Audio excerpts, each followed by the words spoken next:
So, so,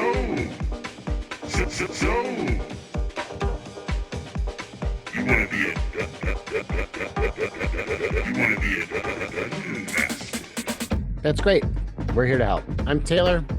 And I'm Justin. This week, we're going over the littlest of guys. Whether they're familiars, companions, or mounts, we're discussing how dungeon masters can use pets. Large, small, for combat or for fun. Pets come in all shapes and sizes, so let's jump right into it. But But first, first, always gotta be but first. Taylor, can you think of any famous, like from movies, TVs, books, any famous pets that maybe if your character was going to have a pet, you could draw some inspiration oh from? my gosh, I have to get the goodest boy from the Dresden Files. His name is Mouse. He is he is a temple foo dog. Oh, okay. So he is like Lion looking ish. Yes, Yeah, I'm but familiar. he is a dog in every conceivable way. Yep. But he's way smarter than people give most dogs credit for. Like he has obviously like human level intelligence, and also he has a bark that can um kind of stun enemies a little bit. It Oh, cool. shocks illusions away and stuff. Like he can Mm. startle them enough to make them drop their illusions and Yeah, yeah, stuff. yeah. That's So, sick. and other than that, he is just the goodest boy. He freaking shoulder checked a car one time. Damn. Yeah, and That's got up and sick. walked away. The car did? Whoa. Yeah, it's Transformer. It was a crazy. transformer the whole It's a time. Transformers Bumblebee. Yeah, yeah. But Uh, no, yeah, I definitely Mouse from Dresden Files would be my pick. okay. Very good. Very good. Uh, and that's like a It's a book book series. series. So Mm-hmm. like, do you ever see pictures or Mm-mm. is it more like fan art at this point? I don't think I've Just out ever of curiosity. looked at a picture of Mouse. I have a picture of Mouse in my head, and I'm going to keep it Yeah, yeah, that yeah, way. of course. Okay, Um, very good. I love that. Uh, for me, man, my head's going in a million different places. You know what I mean? Because like, there's this small part of me that immediately thinks of Who Framed Roger Rabbit and the relationship between the two of them. But he's like, yes, he's a rabbit, but he's also like fully a person. So yeah. like that doesn't count. No, yeah. That doesn't count straight up. Mm, I'm mm. saying that I'm relinquishing the fact that I went there and I was like, wait a minute, no, that doesn't Wait, count. no, we got to move past it. Yeah. So now I'm going with another incredible choice. There's an animated movie. I'm looking it up now so I can find the year. 1998, Quest for Camelot. It is a family friendly like musical. It might as well be Disney, but it's not Disney. Mm-hmm, It's got mm-hmm. that old school like animation style. They had video games for it. I remember a computer game specifically where I was mixing potions. But Quest for Camelot has a main character, the male lead. And when you meet him, he's in the middle of a forest. He's got a staff, like a bow staff kind of thing, and he's just like kicking ass. Mm-hmm. Mm-hmm. Mm-hmm. Mm-hmm. And he has a falcon of some kind, like a kestrel or something. Yeah, Like I yeah, don't know the yeah. specifics of the bird, but it is like Dang, look at that a cast. griffin. No, it's not a griffin, excuse me. It is a pet falcon. Yeah, Okay. named Aiden. Uh, but he uses this bird to be alert to attacks. So like somebody could shoot an arrow at him, and ordinarily a blind person would have a trouble with that naturally. Mm-hmm. Um, given it's going so fast, and even if it does make a little bit of a sound, it's like that's hard shit. But the bird makes a little call anytime something like that were to happen, so that he Right. knows to like make a move. And it's just the fight scenes. It's just like using this bird. Not to mention the bird goes after way bigger creatures. Like it has no fear. It goes after a full griffin That's and like crazy. fucks it up. And that's why they drop Excalibur into like the prior field with all the thorns and whatever, so Right. the griffin can't get it. But amazing. So Yeah. cool. Yeah, I love that one. That one comes to mind big time. That's a really cool There's a bird. lot of different references throughout like Hmm. pop culture and media and stuff like that. Like Hmm. um it's hard not to think of villains.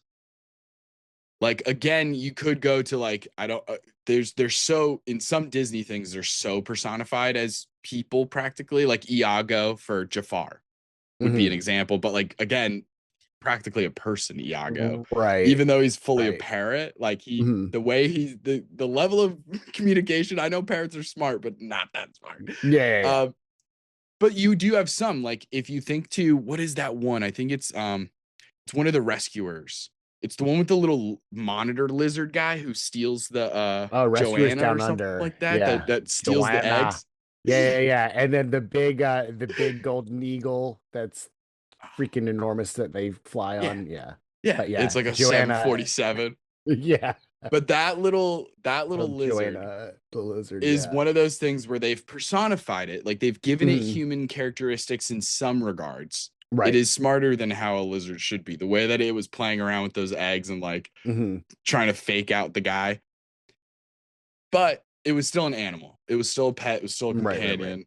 At the end of the day, like even when you give it that much personality past what a ordinary pet would maybe have, Hmm. I think that's common with pets in general, though.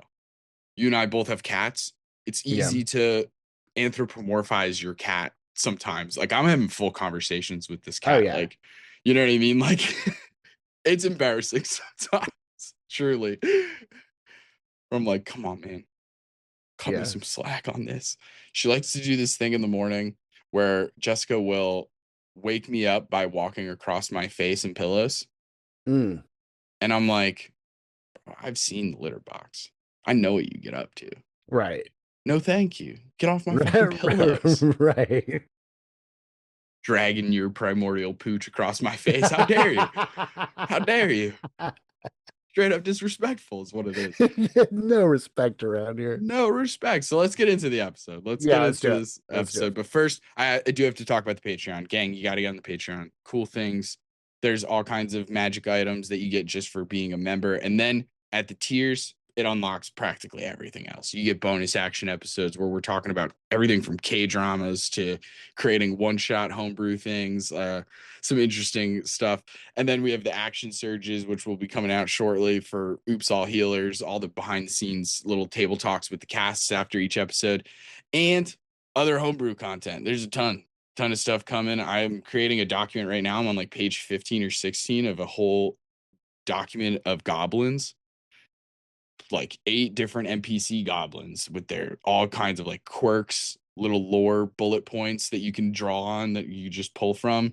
8 different goblin encounters. Here's one where you have to escort them because X, Y, and Z. Here's one where they ambush you, like a classic thing. Here's one where uh they're being harassed by like a more powerful species and you have to kind of free them a little bit. So there's like different encounters, all different kinds of dumb stuff, all based around goblins because we did that one episode. Mhm. If that's popular and people like that, I think that could be a cool thing to homebrew for DMs because I was thinking of I mentioned this in a previous episode, but like having some of the homebrew content that we put out be for dungeon masters as Mhm. opposed to which I love coming up with subclasses and I want to keep doing that. If you're a Patreon member, hit us up. I'll make one. I love coming up with ideas. So you just give me the idea and then boom, that gives me something to do Mhm. for subclasses. But players are using subclasses, right? So I want to make stuff for also dungeon masters. So if you need anything, let us know. I love the inspiration. But let's get into the media episode. Let's do it. So we're talking about pets. Have you Mhm. ever Mhm. played a character with a pet? I know I you mean, had in public domain, yeah, I did you had have a familiar. I had Sherlock, the Yes. owl. What was your other than just because you're playing Dr. Watson and you want to do this thing of Mhm. then Mhm. you must have a Mhm. Sherlock kind of thing. Right. Why did you choose to have a familiar? What was the reason behind that character choice? Or I was it truly just like, what's a fun way to have me have a Dr. Watson, or excuse it me, a and Sherlock? Sherlock. It was partially the bit, but also it was I had not played a character that had a familiar before, so I wanted to, Mm-hmm. dip my toes in the water. Like because in like this was when public domains came out. I was pretty Pretty Baldur's early Gate on. It was like, 3. Yeah, Baldur's Gate 3 was kind of pretty relevant at the time, and I had been playing with like a druid that had a familiar or somebody mm-hmm. had been using find from no, I think I had whatever the rogue guy was. He was Astarion. art Asterion, yeah, he was an arcane trickster and he had find familiar. Okay, cool. Yeah. Um, so I just kind of wanted to mess around with it. I don't think I used him to the fullest potential It's an in that actual show. play. It is It was an different actual though. play. It's hard to do. Yeah. Yeah. So, yeah, but I mean, it's they're handy tools to have. Like they really, Oh it's yeah. I think you know, mechanically they can do some incredible things, especially mhm, familiars. And we're gonna get into all the mechanics and stuff of like yeah, how you get companions, expanding from just familiars, but also just like what if you just like have a bird and you ask your right. DM, like, can I just have a bird who's a friend of mine and not a familiar, a real Hmm. bird? And Just a it's bird. like Yeah. that's a different conversation and Hmm. it can do different things than a familiar maybe can, but we're gonna get into all of that. Right. I have played with familiars and I use the shit out of them. Now, this isn't a long Pathfinder. I'm like, it's different, man. They have feats that you can pick up to improve your familiar where it can practically evolve and you can get new forms and stuff. And like, it's casting spells and flying around and doing a million different things. And, Hmm. but there are some similarities like transferring certain touch spells or like the kind of being able to sort of mentally link up a little bit. I'm Yeah. trying to remember if in Pathfinder you can warg into your familiar in the same way. But regardless, that's the game where I've had a familiar for the longest. Hmm. Um, and it was sick. I love it so much. It's so fun. It's a fun way. I use it all the time. Um, with the understanding that like not only mechanically would it be very costly to lose that familiar, just because it's like in Pathfinder, it's rough. When you lose a familiar, it's like you gotta go through some steps to get that familiar back. Hmm. Uh, if you're going by the book. But it's also like my character loves that familiar. Like I don't think that so there are times where I very much am like my character is attached to this familiar. Hmm. Therefore, I'm not going to use it to the fullest of its mechanical ability for fear that it will just get shot down out of the sky or whatever. You know what I mean? Like it doesn't have that Yeah. many hit points. Yeah. So there are things like that that are interesting with pets and familiars and things because there's this interesting balance of like, is it real? Is it not real? My relationship with this thing. It's similar to your character, but because it's an animal, Hmm. it changes it. Yeah. It just does a little bit.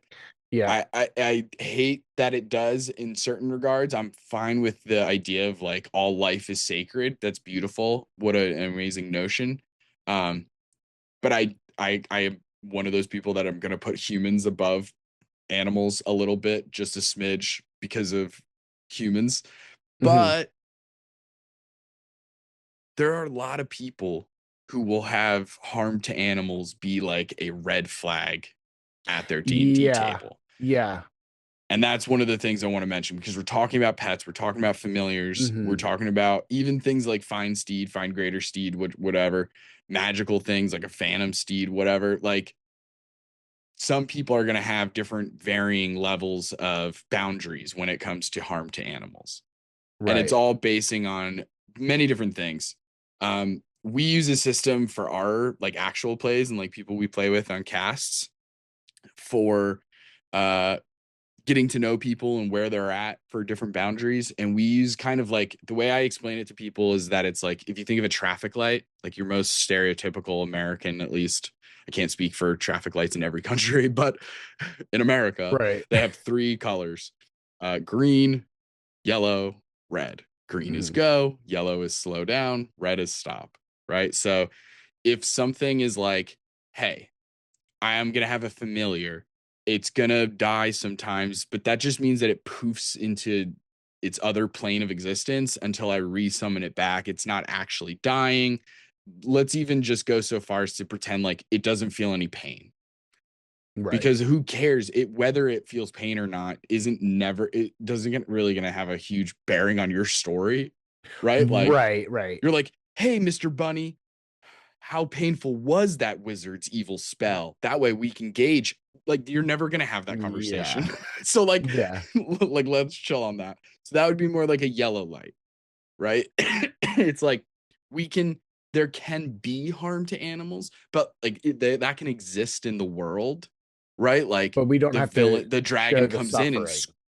yes, we're Right. not gonna dive into it. The Right. DM should not in a yellow light scenario be describing it with intimacy and like imagery and Yeah. using all the senses and being like, here's what it smells. You don't need to Yeah. do that because it's a yellow light Yeah. thing. So you just it's been mentioned, move on.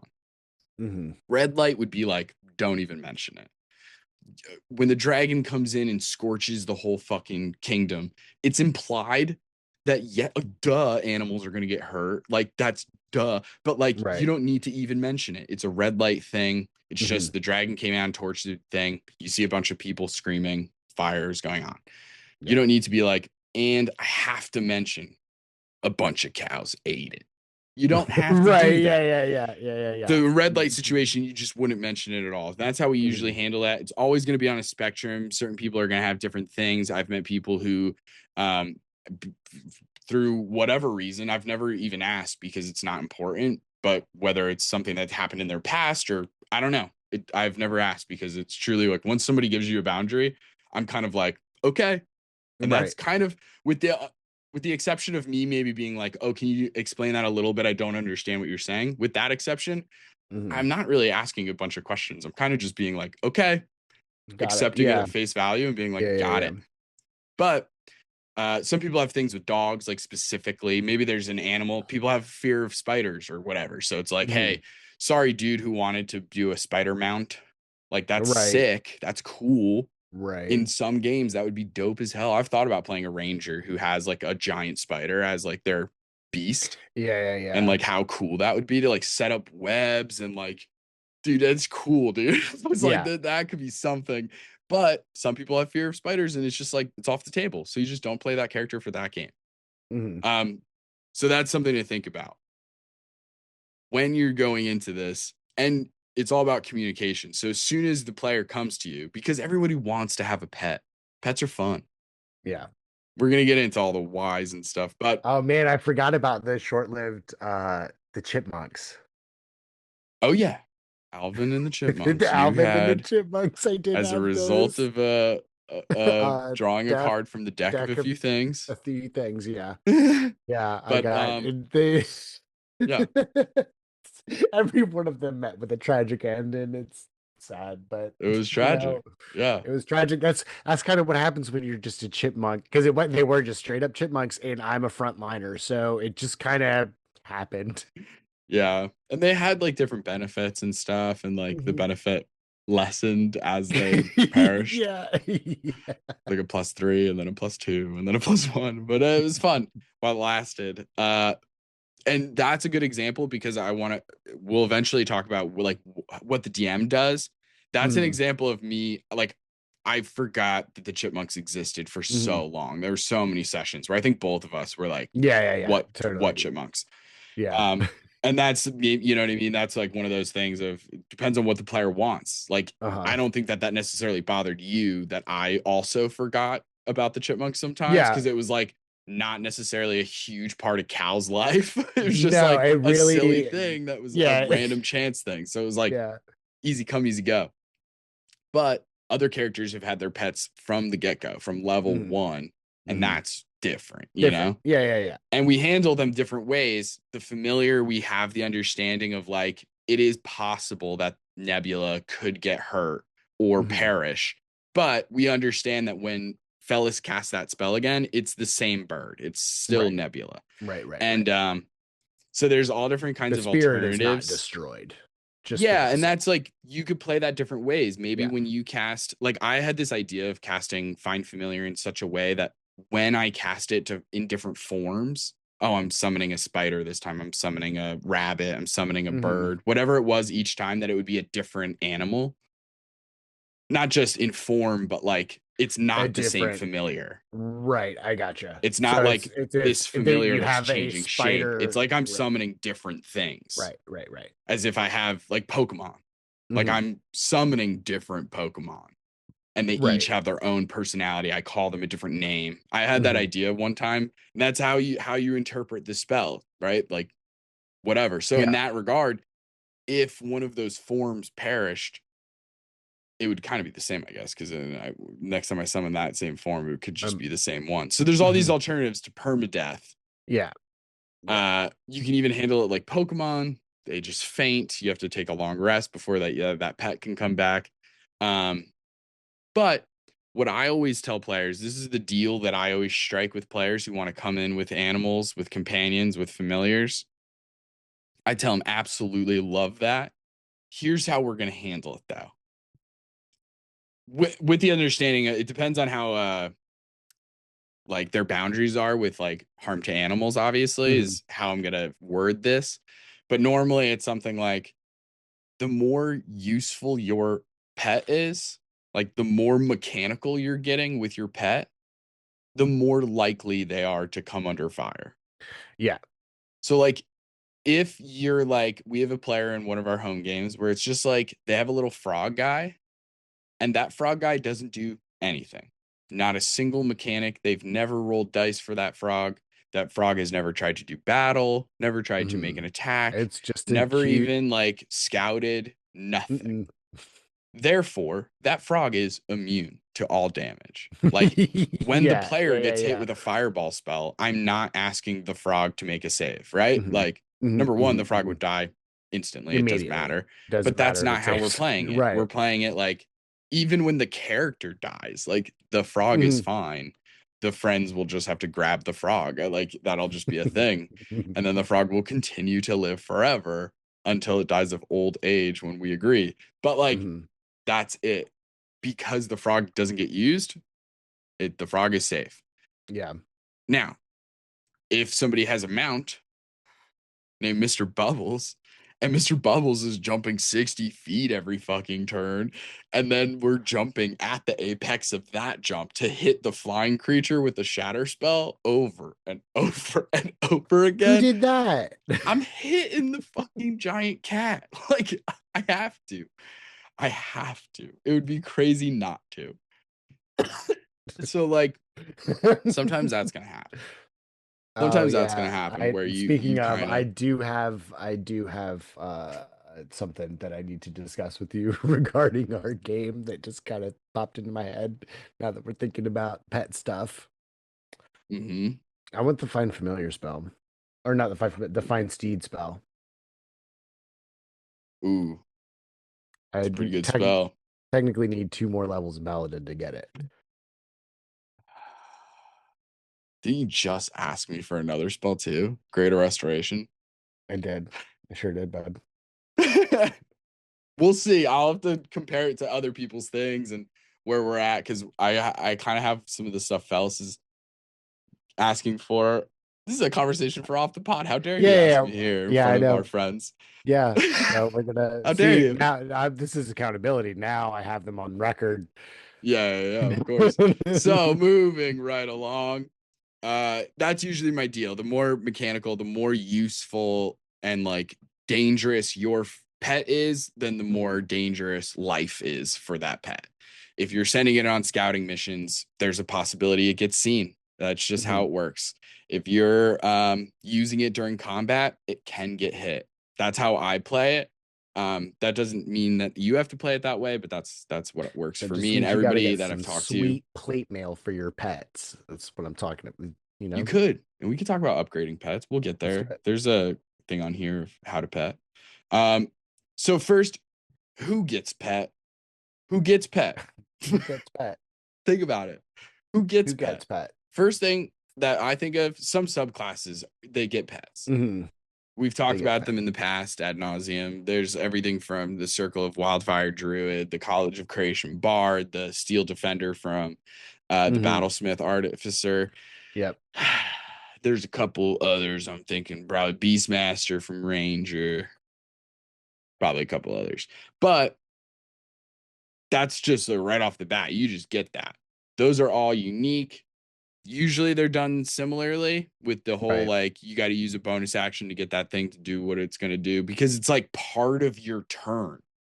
So it Right. is an interesting thing because it is sort of separate to how I think most people run companions. And that's an interesting thing. We're getting into how to do pets. But Hmm. the other way, Taylor already mentioned it in a behind the scenes question about our home game. There's the Find Familiar spell. Hmm. And there's also Find Steed and Find Greater Steed. Yep. Now, when you're casting these spells, Find Familiar specifically, first up, when Hmm. you cast that spell, the way that it works is you get to summon a spirit, essentially, and it takes the form of an animal. Hmm. Now, normally it's a smaller animal, right? It's a beast with challenge rating 0. So you're not getting like a jaguar normally. Now, that Right. could be something that the player and DM can discuss. And I think as long as you're using the stats of a CR0 creature, I think what it looks like kind of doesn't matter. Obviously, there's like, you could take Yeah. it too far where you're like, no, fine, I'll use the stats for a mouse, but it looks like an elephant. And it's like, okay, Right. that's a little much. Right. Right. Right. But I'm willing to make some conjectures. If it's like Yeah. a I mean, with small jaguar, like, I don't give a shit. That's fine. right. Like, Yeah. I think. whatever. A wolf, like, I'll allow it, even though a wolf is definitely not a CR0. Like, that's Mhm. fine. I'm not gonna be too crazy about that. Because as soon as you do a bird, I'm already like, oh, it's so useful. That's so Right. useful. Right. So, like a wolf, yeah, I'll let you have a wolf. You want to make it look like a shark? Sure, sure, whatever. Sure. But the beauty of this is not only you're telepathically connected to this fucking thing, it Hmm. can be used in combat. It's obviously an ally to your allies and stuff like that. Now it gets its own turn, its own initiative, Yep. but familiars can attack. They can take other actions, just not attack. Hmm. So even if you're using a hawk, it cannot make a talons attack. Hmm. That doesn't mean I don't think that it doesn't get the other abilities, like flyby, for example, is a common bird thing that they get where you just don't get opportunity attacks when you Right. leave the space of things. So that's dope. I don't know if it there's a prerequisite of like you have to make an attack first, but the other thing is that you can use a magic action and just poof your familiar away at any time. That's amazing. And then you can just poof it back, right? Hmm. Within 30 feet of you.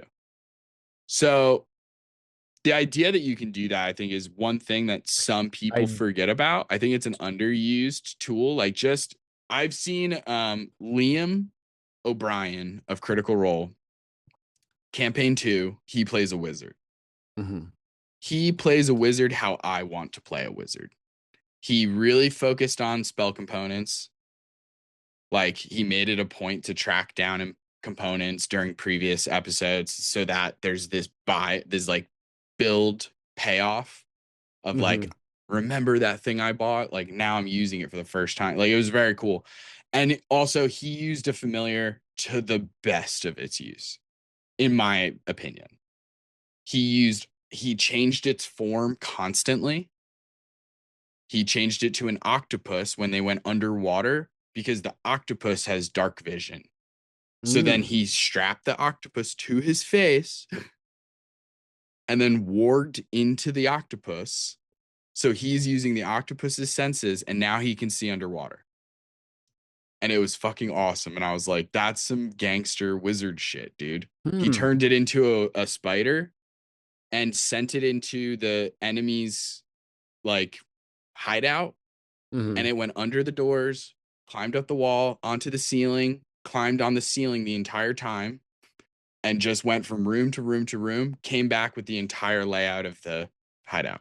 Like, it was brilliant use of familiars. And he would That's awesome. constantly be like, if he was warging into it and he was like, oh no, I've been seen, he would warg back and unsummon it. That way it was Hmm. like, boom, it's gone. You can't Right. kill it.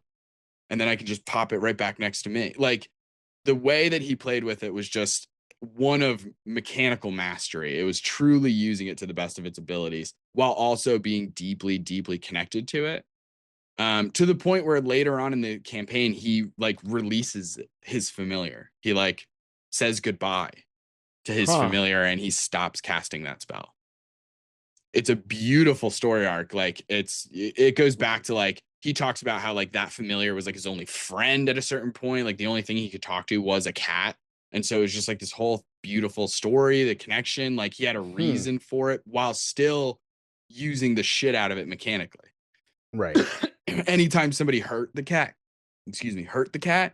he went ape shit. Like, it was awesome. So Find Familiar is an incredible spell. And Find Greater Steed, also dope ass spells.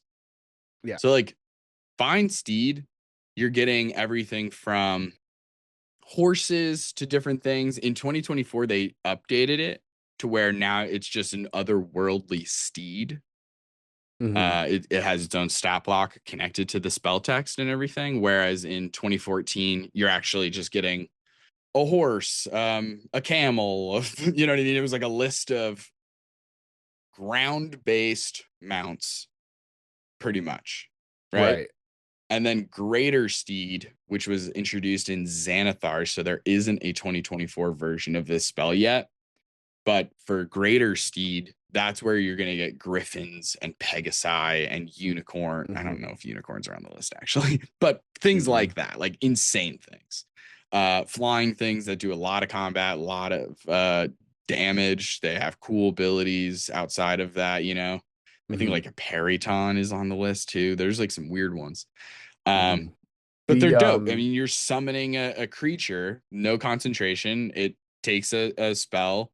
They're mhm. limited spells. Find Steed, Find Greater Steed are almost always completely locked down to the Paladin, which is the rough Yeah, part for spell especially in casting. 2024 with the changes to the what is it? The The way bard of thing. getting spells, Yeah, yeah, yeah. magical secrets. New magical secrets, yeah. But Yeah. I am looking at the spell text of the 2024 version, and there is no real find greater steed. The No, way I that they know. have it written, it's pretty much you just cast it at a fourth or higher spell slot, and you get a fly speed with your steed. Yeah, exactly. Which is cool. Yeah. It's just, I mean, you know me, I like the old school spells. Mhm. I like summoning. I like being able to dip into the monster manual and like use what the DM's using. I think that's cool for Right. players. I don't dislike this new change. Like, if this was how I always knew Find Steed worked, I'd be down for it. Hmm. Um, it's just because I like summoning the stat blocks as they're written That's for the fair. DMs. But that's just a personal take. It's the same thing why I like, you know, conjure animals and shit like that, as opposed to the way it's changed into just like an aura or whatever. Right. But whether you're using 2014, 2024, what have you, these are awesome spells. These are Yes. awesome spells. I also highly recommend, I have this somewhere later in the outline, but like DM should use this stuff too. Have Mhm. NPCs. Like, if Yeah. the players can have familiars and find steed and all that stuff, I've done that. I introduced Hmm. a paladin who came in on a golden Pegasus, Hmm. and all you guys kept calling it a horse with wings. And for some reason in my head, I just decided that like both Justin and that character kind of hate that because Yeah. it's like, I get what you're saying. Like, duh, of course a Pegasus is a horse with wings. But the fact that there is a word for that and the words have meaning. I don't know. Like then as this character, I was like, no, I hate this too. And that character sounded like Guy Might or Might Uh-huh. Guy. Uh-huh. The power of youth. No, that's a Pegasus, you fools. Like just yeah, it was so fun. So pretty much those are how you can get them using magic and your classes and all those kinds of things. But who else can get pets? Hey, pretty much anyone. Yeah. Pretty much anyone. It kind of comes down to talking to your DM and what your intentions are. Are you going to use it mechanically? Because I can tell you as a DM who, like, if a player comes to me and is like, hey, can I have a little frog pet? It's not going to do anything. I'm like, yeah. Why would I ever say no to that? Right. But here's what I will bring up. If everyone has pet, then how do we make pet people feel special? Or do we have an obligation to make everyone feel special about their pets if everyone has pets? Yeah, Like I that's my think question. Like, does it like lessen the coolness I of don't think having a it pet if everyone has a falls. pet? Yeah, I don't think so. I think that it does not fall on the DM's shoulders though to if you are at a table and everybody goes, "Oh, I want a pet, I want a pet, I want a pet." Okay, that's cool, but that doesn't fall on the DM then to make everybody's pet unique. You guys Yeah, decided that's as a on you table that you guys. were all doing pets. You can do your pets, Yeah, but that's it's on on the you. players to make them Yeah. unique and fun and like Yeah, do yeah, some yeah, stuff. yeah. I'll do what I can, but Right. at a certain point, it's like, well, you guys all have pets. Like, fuck, what do you want from me? Right. You know, oops, all Right. pets. That's not my fault. But yeah, so I do think that is something, but you can still Oh, that's focus fun. on what makes them different. Mhm. Like, unless they truly are like, we all have owls. All of us have owls, barn owls, Mhm. brown barn owls, the same, all of us. Then it's like, well, shit. I guess I'm just gonna make a bunch of barn owl stuff that's really specific to Yeah. barn owls. But if I'm gonna Barn make any kind of Bros. encounters that are, about the pets, but like if one person had a bird and one person had a rat and one person had a cat and one person had this, Mhm. then you could start to kind of focus on what makes them unique and different. Right. If one is a familiar versus a steed, that's totally Mhm. different. Focus on those Mhm. things. You can play to those individual strengths. You know what I mean? Yeah. Use your DMPC or random NPC to be like, hey, did you know that familiars can do this too? If the player's maybe not using it to that advantage. Um, or Yeah. like having there be just like somewhere they need to get quickly. Steeds are super important, you know? Yeah. If they don't have access to that spell and you're just like, dude, wouldn't it be cool to just get mounts really quickly for a bit? Don't give them a bunch of more bounders for free because that's what a rookie does. Because then they have more bounders forever. And more bounders are yoked. They're crazy. What you do do, what you do is you just invent a random wizard or something like that who Mhm. just casts find steed for other people. He just has the scroll. That's his whole Right. job is just rewriting find steed on a scroll, giving it to people. And it's Uh, like Uber kind of a lift, yeah, yeah, just yeah. a lift scroll. So I also think getting into That's a we've really talked fun about idea for a like a just a merchant in town, like Uber, just like straight up have an Uber driver. He's just yeah, handing out scrolls. Here you go. it's an Hey, amazing listen, idea. listen. Don't take your own carriage home tonight. Here, take a steed. Here you go. Just Take a outside of the steed. tavern. Yeah, Here, take a steed. Just get home safe. it is really funny. Uh so we talked about who gets pet. Now what is pet? What is What pet? is pet really? And Yeah. usually what I think of pets most of the time we're talking about in D&D terms a beast. Yeah, and we've talked about like the different monster types, and we are talking about the monster classification beast. That Yeah. is usually like we're not talking like beasts are the natural animals in the world, like what we would consider natural animals, as opposed to like an aberration, which is an otherworldly creature, or a monstrosity, which is like a A beast that's been mythological creature. transformed or something, or like a Yeah. mythological creature type deal. A beast is It's like normal, beast what is I like would normal consider animal. normal animal. Yeah. Monstrosity is like getting closer and closer to cryptid Right. vibes or Right. like Right. Right. mythology, like a chimera or the Hmm. kind of thing, a hydra. Those are all Yeah. monstrosities. Yeah. Yeah. Yeah. It's like they're animal-like in that they're like reptilian and or Mhm. this or mammalian feeling. You know what I mean? But Right. it's like so different. It's like no, those don't exist. Like a cow exists, and you can Yes. find it in the stat block somewhere, I'm sure. Right. So normally pets are beasts. Now, there isn't going to be a stat block for every single kind of animal in existence because that's just unfeasible and it's not, Right. it doesn't make any sense. So, what you normally have to do is either choose from a list, like with the case of Find Familiar, Mhm. or you're just going by a CR level kind of thing. That's one of those questions, though. Like, what level are you at? Where are we getting this pet and how is this working? Mhm. Get into that in a second. But I just think that there's all different kinds of pets. They can look like a bunch of different things. Most of the time, they're beasts, but that changes with certain spells. Yeah. Find Greater Steed is a great example. You can get a Griffin. That's a monstrosity. Mhm. Warlocks have a way to alter the Find Familiar spell with Pact of the Chain, where they can now summon extra things like a Quasit or an Imp or a That's rad. Sprite or Yeah. something like that, a little fairy guy, something like that. But there's different Yeah. things, and they have different abilities in addition to just being another cool familiar. They have like, I think the Sprite, I think, has the ability to sense like alignment, or at least it did in 2014. But Yeah. Sprite. You can summon a Sphinx of Wonder. oh yeah, dude, it's just A it's kind of like a flying cat skeleton. a little Yeah. bit, but Okay. Yeah. Yeah. Yeah. yeah, Yeah. no, it's That's cool. sick. There's a bunch of cool things. That's really cool. Um, so Warlock really does expand upon Find Familiar big time. Not to mention, there's also other Eldritch invocations that will expand upon it even more.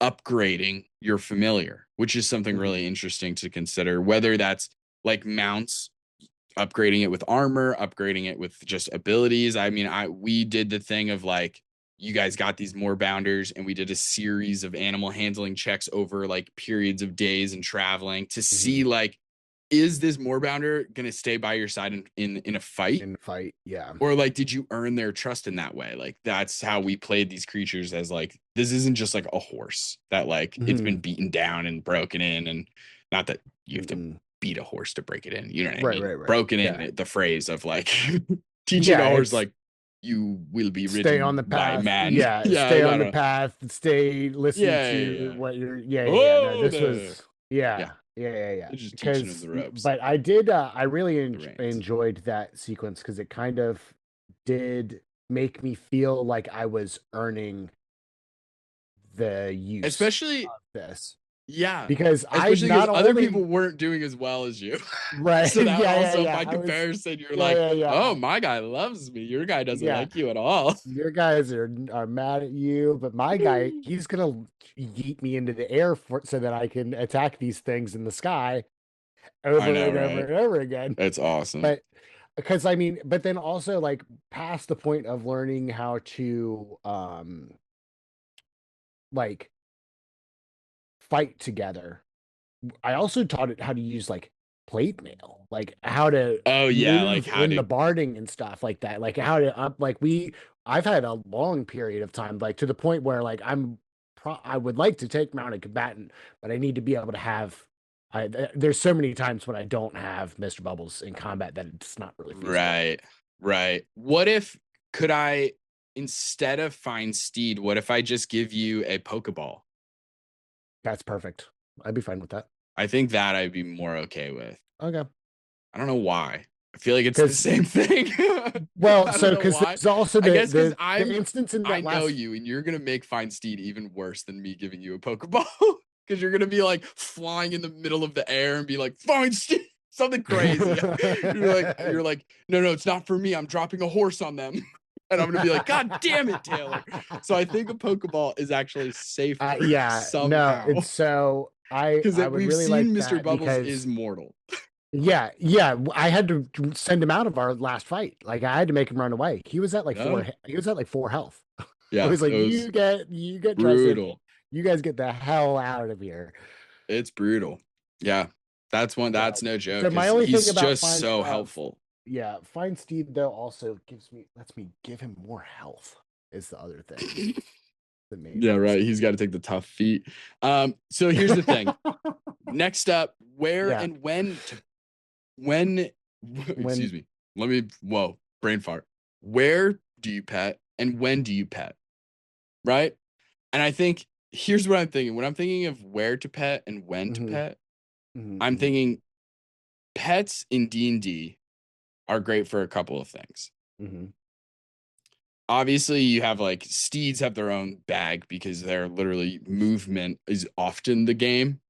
mhm. But with most pets, the first thing that comes to mind is just role play. I just think having a pet, if I'm gonna play a character with a pet, because I often have like I've been lucky enough with through actual plays and other one shots here and there, and also just like the way that I design a lot of villains is practically just making PCs. A lot of characters have pets, but not all of them. Mhm. So it's only sometimes that I'm truly like this character should have a pet, Right. right? I've done the dirt. I did the Watson Sherlock thing, except Mhm. I was more the doctor was like uh or actually no, the doctor was a bloodhound familiar. And Okay. it was helping Sherlock. Except he wasn't called Gotcha. Sherlock, he was called a Conan. It's like Arthur Conan Arthur Conan Doyle. Doyle. Yeah. So it was like Conan and uh his bloodhound familiar named Doctor, and he would just say, "Doctor, do you smell anything?" He would just be a bloodhound, being like, like I just like that's That's hilarious. great. Um, so such fun role play. I think that's just like a really interesting idea. I remember Mhm. even going so far as to like I was looking up the different normal, quote unquote, normal familiar forms. Right. Bird, like raven, rat. You know what I mean? One Mhm. of them is crab. And I remember being like, that's crazy. Who's gonna pick the crab? Crabs have Crabs. blind sight. Yeah. There's a world where you have a crab on your shoulder, and now you also kind of have blind sight. And I think that's fucking cool. Mhm. I I put it think on my it's head like cool. Ratatouille. Yeah, man. I'm down for it. I was gonna have a character. I remember I made up a whole character who was like, yeah, I have a crab, and its name is Rangoon. And I remember going into it being like, I am gonna use it very mechanically, but I Mhm. think I'm gonna be like, I'll eventually change its form, but I think I'm gonna put up some resistance at first. Like the character is gonna be like, I can't make him into a bird. I Mhm. absolutely can't. He can try and scout as a crab. Go in, Mhm. Ragoon. And everyone's like, Justin, the way the spell works, like they're like, I love that. I think that's really fun. Mhm. Speaking of which, reconnaissance missions. Pets Yes. are great for recon. Whether they're flying around, they're using blind sight like the crab, or maybe you're a little spider guy. You got Mhm. spider climb. You can get into tight spaces. You can climb up onto the ceiling. You're never going to be seen. Yeah. Unless it's a spider like what happens in Baldur's Gate 3 when you summon a spider as a Yeah. Yeah. familiar. Yeah. Yeah. It's That's a big. massive. That's a That's big a spider. big and no thank you. What the hell? I want a little fuzzy guy or daddy long give, legs me- or give me something. one of Not those this cute, the freak. little jumping spiders that are Yeah, so what is adorable. Yeah. this? Yeah. Yeah. The other thing I think of when I think of pets, like my players have pets, how do I as a DM like what kind of things can happen? I think of a lot of Mhm. nature stuff, Okay. encounters in nature, like just the Yeah. idea of Yeah. like one character has a bird. Mhm. Okay, that bird can interact with other birds. That's like a way of being like, oh, that lets the players know like I should cast speak with animals to see what's going on. So there's Right. like things you can use pets for to kind of instigate the players to Mhm. perform certain Mhm. actions or to Mhm. ask Mhm. for more information or whatever. And using the pets as the vehicle in nature is always like a quick, easy thing to do.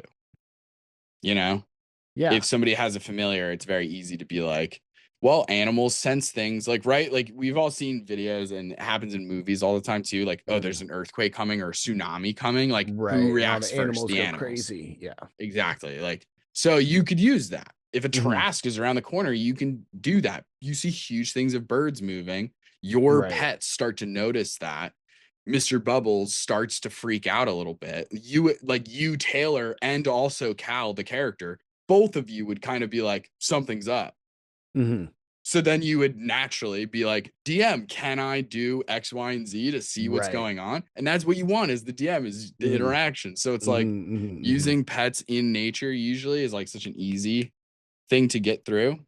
Yeah. Um, And then as a DM, I will often use pets to assist the party, like I've just said, kind of.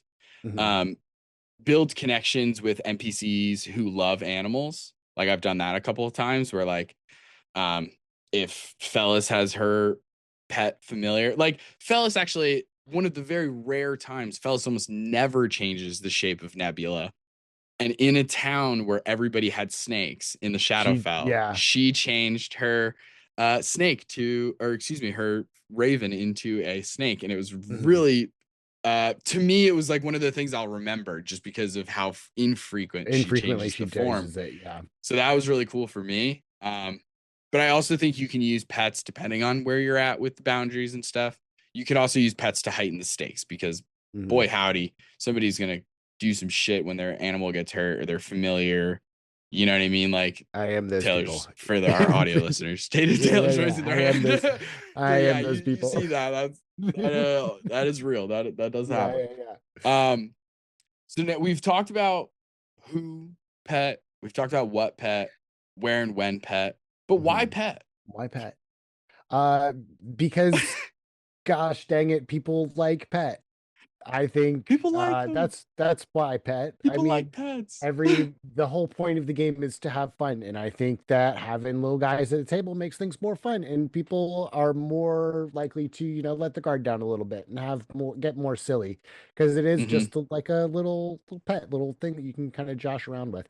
I know, like even at like parties, I'm the guy in the corner playing with the cat.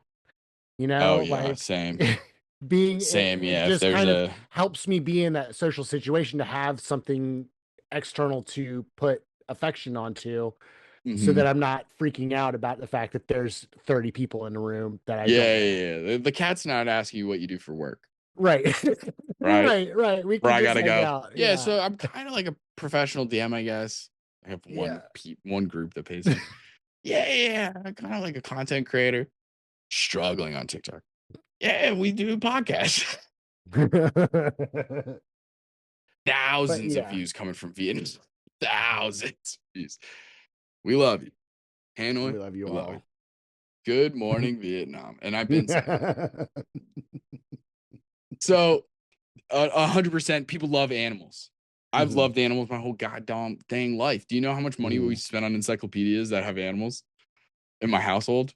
It's an annoying. It's Probably, like yeah, it's a scary amount. Don't let the that's IRS amazing. know how much we're spending on animal encyclopedias in this house because it's crazy. I love an animal book. I North used to just be American so birds, fascinated. Yeah, South dude, I African all birds, kinds of things. Like I East just Asian remember my whole birds. life like watching so much like National Geographic, whether it Mhm. was Steve Irwin, Jeff Corwin was another one. Yes, loved Then him. like all the different things I used to rent from the library, like Mm. videos, VHS videos that were like nature based. There's one that used to be called See How They Grow, and it would just be about little baby animals and seeing how they grow. Oh, Um, interesting. yeah, so it just show you like a baby, like desert gerbil. Like it's not. Mhm. So there was one episode that was about pets. It was about Right, like cats and dogs but and shit. it But was there was like other episodes about like nature. an animal Yeah, in Africa. Yeah, but it would be like it would show you a little baby and then that's as it grows, adorable. see how they grow. And then there was another one called oh man, it had a globe as the mascot, and he would have a British accent and he would run around. Uh oh man, Wild Planet or something like that. Yeah, that's in there. It's in there. It's in the core memory starting about. Oh God. Globe as mascot to nature video. I don't know. Jeez. Oh, I'm struggling all this AI bullshit. Wild about animals. I think that's it. Yeah. Think that's it. Yeah, it was just so good, dude. Yeah, this is absolutely it. Wild about animals. And then they had an episode on Asia, an episode on Africa, an episode on North Yeah, America, I an think episode we on watched this. it Like, in I just, biology class, like oh my substitute teacher God. day. And it was like, I mean, it's for little kids. So if you're watching it in a biology Not, class, it's kind of maybe crazy. not, maybe not. That's I It was do. definitely made for like little It's kids, little but it little does have kids. like Never mind. hilarious. music cutaway scenes where there's like I would like a put whole that in like school, animal honestly. music video where it'll just be like a song that's like rock and roll about lions. So Uh-huh. it's not like a actual Regular, song. right, It's right, just like right. they wrote it for Right, this right. thing. So it's a kids bop practically. That's hilarious. And then it'll just Yeah, be 3 no. minutes of I videos don't of know where I'm lions remembering as the this song because I plays. It's remember the amazing. globe thing. Yeah. The Globe mascot is I huge, so funny. You yeah. can find it on YouTube. It's so Okay. good. It's absolutely Okay. worth it. Wild Planner, Wild About Animals. It's so good. But anyway, um, also, why pet? It's Why pet? part of the system. Yeah. We've talked about all the different mechanics so far, some of which, but I mean, like, it's part of the system. So Yeah. of course you can pet. Why pet? Why Why not pet? pet? Because you can. Yeah. Exactly. But how pet? How And we're to gonna pet. end on this. How pet though? Hmm. So I think there's different things. Do the PCs have the pets or do the DMs have the pets? Right. I think that's two different kinds of things. If you're a DM and your NPCs have pets, you might use them slightly differently and blah blah Hmm. blah. Although one of my big points for DMs using pets as like the NPC has a pet, anything your players can do, fuck, dude, that's ideas for you. Or you can use it as a way of being like, hey man, you're not using your familiar to the fullest ability. Let me show you a little antagonism. Only if you can Rivalry. handle it. Yeah. Yeah, only if you can handle it. But when the PCs have pets, Mhm. I think you can use those pets for gentle reminders. We've talked about that, just like Mhm. having the pet. Or actually, no, the way when I wrote this, gentle reminders, what I meant was reminding the player that they have a pet. So like Yeah. sometimes it's just like, because it's like, hey man, you wanted a pet. So Mhm. sometimes it's like, let's say everybody makes a perception check and they fail. And you're like, Mhm. God damn it. Now, of course, you can just be like, here's the information anyway. Or maybe low key, you shouldn't have had that check if it's so important. You shouldn't have hit it behind a dice roll. But let's say you did.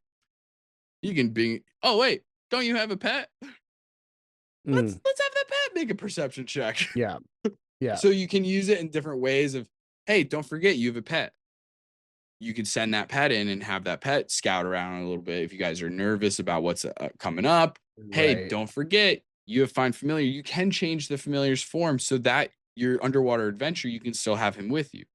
Hey, Mhm. don't forget. So you can kind of just like gentle reminders. Now, obviously, that's all done under the understanding of where you're coming from with that and like how it's being played off and how it's being received. Because like anytime you're telling somebody how to play their character, it can come across the wrong way. Right. So that depends on the relationship. It depends on where you're at with that particular player and all Mhm. those kinds of things. So take that with a grain of salt. Yep. I also think if the PCs have pets, you can work those pets into the story. All different kinds of silly ways. Like for example, like something stupid, but like um we have Flappy, like this random ass seagull that just exists in our home game. And Yeah. Flappy doesn't belong to any of you guys and it doesn't even belong to any of the players. It was a random seagull that Sunny trained at sea Mhm. because she needed a way to, this is before she had the sending spell, I think. So she needed a way to like send a message. And so but she didn't have any birds. So she just like found a seagull and was like, I'm gonna train this bird and like sent the seagull off. And then the way we role played it was like, yeah, the seagull did arrive and it caused like a huge thing. So one other NPC was like mad at Sunny for sending a seagull, was like, that seagull fucking attacked me. What the hell, Sunny? And then fast forward, like Flappy's now like, I think I think Ian owns Flappy, or maybe Mm. Flappy actually it. I forget, but like Flappy's now like still part of the story. Like, and it's just like a silly thing, but it like, God forbid I was to say Flappy's in danger. I can bet your ass that Megan, the player, is going to bring her character to that spot. Like, Yeah. I can do that. And that's my next point, using the stakes. They've built the relationship. Now you can use it against them. This is why we're DMs. Come on. This is it. It's twisting the dagger. But also we talked about giving them armor and different things. You can upgrade that pet in some Mhm. way as a one of the things, a boon for upgrading to, you know, maybe it has more abilities, maybe it has more hit points, maybe it has armor, maybe it has an evolved form like a Pokemon or some shit. Like Mhm. whatever Mhm. it is, Maybe it is something that happens actually naturally through the class. For example, warlocks with their eldritch invocations. There are some that improve upon the Pact of the Chain. Right. Fellis has one where if she gets healed at any time between and her familiar is close to her, she gets max healing. Mm. So if you do cure wounds first level, it's just 8 plus your whiz. I know you're a Right. cleric. So Yeah. because technically it could be other things if it wasn't. Mhm. But so like I think that's really fun. I think it's like a cool, different, interesting way to kind of give the players another thing, because like Right. there's only so many magic items, there's only so many attunement slots, there's only so many of these different kinds of things. So it's like if they have pets, that's another cool thing to give them, especially if the pet has some kind of meaning and is used for a mechanical purpose, Right. right? Like if I gave the frog Aberforth or whatever his fucking name is, I forget. uh if I gave the frog something, it would kind of be like wasted because the frog Right. ain't gonna really use Doesn't. it, Yeah. But if I gave something to Mr. Bubbles, that is actually useful and like would get Mhm. used. Now, what about when DMs are using pets? If you're a DM and you have NPCs with pets, one of the easy things is just like I love having characters with pets because number one, I'm not a player often, so it's just fun to be like, yeah, this is an interesting way of looking at different subclasses and ways and being like, how can I do this differently? So one example is there's an NPC named Georgette Bouvon who was a Mhm. ranger, and I gave her a war ostrich, like this ostrich that wore armor and she rode in battle, and it was sick. And it was just like, Yeah. what's a weird mount I can do? And like there are people who ride ostriches. So like that's a real thing. So that's where I got that inspiration from. And then I saw Donkey. I've played Donkey Kong. I know. I know how it in goes. Donkey Kong, they do that. You're right. I was thinking more IRL, but you're right. They do ride Mhm. ostriches in Mhm. Donkey Kong. Good point. Every time I just watched this. I recently finished a different K drama named Mhm. Undercover Miss Hong, and there's a random side character that comes up who they refer to as DK, and I anytime I see that, I'm like, oh, Donkey Kong. DK. Yeah, and he kind Donkey of was like a Kong. buff, good-looking guy. I was That's like, yeah, hilarious. DK. I was like, hilarious. So when I also did in Sphinx City, there was the Swarm Keeper Ranger Doctor named Dr. Skeeter, who is like has her swarm, and that's another Mhm. built-in kind of little pet thing. But I did Yeah. that in a because it's a modern fantasy setting. They're all like instruments of medicine. So like a mosquito, that's a syringe, a little thing that's something else, like another tool. You know what I mean? Like all these Right. different little bugs. And that was my idea for her. So using them in fun ways, I think it's just another fun way to do world building. Like if you're on another Yeah. plane of existence, maybe somebody's pet is something weird, right? Like in sci-fi, that would obviously be the choice, right? Like if Right. you see that in Star Wars all the time, people have weird fucking pets. They're like livestock is weird because it's Yeah. aliens and It's a shit. Like different planet. so Yeah. it's like Yeah. you could use that same stuff, right? Like if your setting is tropical, then maybe people have more parrots as pets than ravens. You know what I'm Right. saying? Like so there's certain ways you can use them to help your storytelling and your world building. Mhm. But then when it comes to villains or monsters or something like that, using pets, there's the obvious one of like steeds. Yeah. Like we mentioned, Cal inching towards mountain combatant. Why not having villains who have mountain combatant or things similar to that? Yeah. Um, and they already have some of that in D&D as it stands. There's goblins with wargs, a classic example we talked about in the Mhm. goblin episode. Go back and listen to that one. In a future episode that we're going to talk all about orcs, we'll eventually talk about orcs who worship this very specific orc deity named Shargus. I want to Mhm. say that he's like the god of like night and darkness and shadows and assassins and stuff like that. And that's kind of his vibe. They ride giant bats. And that was just in Volo's Guide to Monsters. Like I didn't invent that or anything. That was just in there. And that was a sick encounter because bats hang upside down. So you have the players crossing a bridge over a large chasm, And guess what's hiding underneath the bridge? Literally out of sight. It's Yep. perfect. So there's so many fun ways you can use mounts, whether they're flying mounts or ground mounts. Still cool. But you can also use pets in classic D&D combat building, right? You're gonna have like a boss and minions. That's usually like the vibe. Obviously, not for every combat. There's gonna be like one legendary monster, maybe just a swarm. But like a lot of the time, it's like one stronger guy, four weaker guys, kind of. Right. If you're really brass taxing it. Right. That is literally just being like, here's the lion tamer and 4 lions. Like you can do it that way. So like when you're doing it from a combat standpoint, pets can help in that way. But why can't a villain also use their familiars for scouting or other things, warging into? Imagine that. Imagine the party is just minding their own business and you just so happen to mention a falcon that lands and the glint in its eye as it watches you guys have your little camp dinner. Mm-hmm. Knowing this is a familiar. That's some cool shit. You can do that. Why not? Let me ask you this, though, Taylor. Yeah. If a wizard casts simulacrum, that simulacrum then could have access to find familiar. Mm-hmm. Is the familiar made of snow? Or is it just a normal familiar? I just think it's interesting.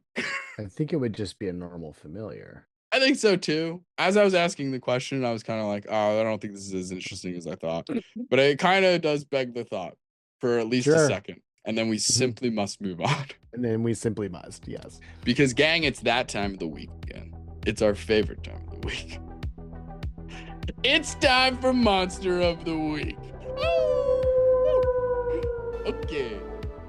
This time, folks, and maybe also next week, because I think it's not important. Indonesia's got a bunch of crazy cryptids, folks. They've got some real bangers out there, and we're starting with a fiery one for sure. This is the Banispata. It's been sighted across Indonesia since ancient times. Sometimes it is described as an entity that looks very similar to Satan in most Western cultures. Red skin, sharp horns, looks like a guy. But sometimes it's described as a skull with fireballs hovering around it, almost like a D&D thing that we're familiar with. But this type is also called a kamamang. Now, it can appear as floating fire. Okay. Now, the interesting thing about this is that it's been caught on camera a ton. If you go down to sightings, now you don't have to click on any of these. Yeah. I see. There's a lot of videos. And most of the videos are unavailable anyway. But these, apparently, there's been lots of videos captured on live stream in Indonesia of people seeing this floating fire appear or whatever. And so it's all over the place. And then in gallery, you'll see a picture of the actual, like, more man-shaped figure of this creature. It's got sloth and kind of baboon mandrill vibes about it a little bit. But pretty crazy, right? Pretty crazy indeed. So it's known to appear in forests. It scares people away, obviously. It feeds on anger and the emotions of its victims. Sure. So it's really, really crazy. I wonder how many calories that fear and anger actually it's got to be something, because it's supposed to have the ability to spout fireballs and burn everything surrounding it. Sure. In which case, what you're supposed to do if you meet one, you're supposed to run away as fast as you can.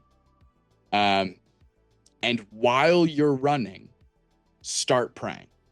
And then when you get to the closest mosque you can find, continue praying. That's what it says is what you should do. There are also some people that think that when one human imposes dark magic onto another human, like, say, I'm going to put a hex on you, blah, blah, blah. That the result of that creates a Banispata. That it will happen around that time period. Right.